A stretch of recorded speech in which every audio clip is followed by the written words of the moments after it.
ফিরলাম বিরতির পর। ফের বাইক দুর্ঘটনায় প্রাণ গেল এক যুবকের। গতকাল গভীর রাতের ঘটনা আপনাদের জানাবো যে গতকাল গভীর রাতে মোহনপুর বিধানসভার মূল সড়কের মোহিনীপুরে দুর্ঘটনাটি ঘটেছে। মৃত যুবকের নাম পার্থ দেব, বয়স 27 বছর। সে মোহিনীপুর এলাকার বাসিন্দা। 15ই ফেব্রুয়ারি শনিবার কাকভোর আনুমানিক 2:30 নাগাদ মোহনপুর অগ্নি নির্বাপক দপ্তরের কর্মীরা মোহিনীপুরের সড়ক থেকে রক্তাক্ত অবস্থায় তাকে নিয়ে আসে মোহনপুর সিএসসিতে। হাসপাতালে কর্তব্যরত চিকিৎসকরা তাকে পরীক্ষা করেই মৃত বলে ঘোষণা করেন।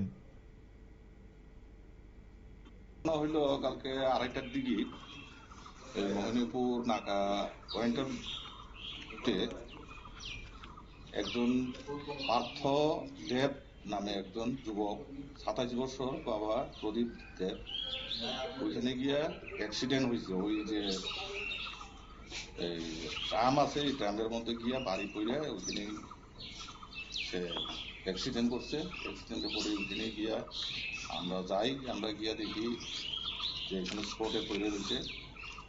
তো লগে লগে ফায়ার সার্ভিস এখানে গিয়া আমরা মোহনপুর হাসপাতালে। অ্যাক্সিডেন্টটা কি নিয়ে হয়েছে? অ্যাক্সিডেন্টটা ঠিক জানি না, তখন দ্রুত কি কি মানে গাড়িটা কি ছিল? গাড়িতে ছিল সুপার স্প্লেন্ডার বাইক। বাইক নিয়ে? হ্যাঁ, বাইকই নিজে একলাই হয়েছে।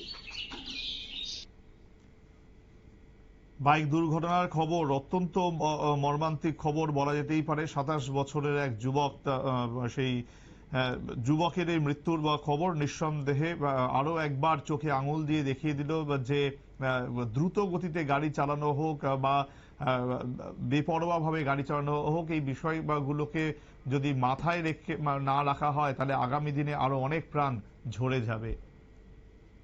সময় আরো একটি বিরতির, সঙ্গে থাকুন।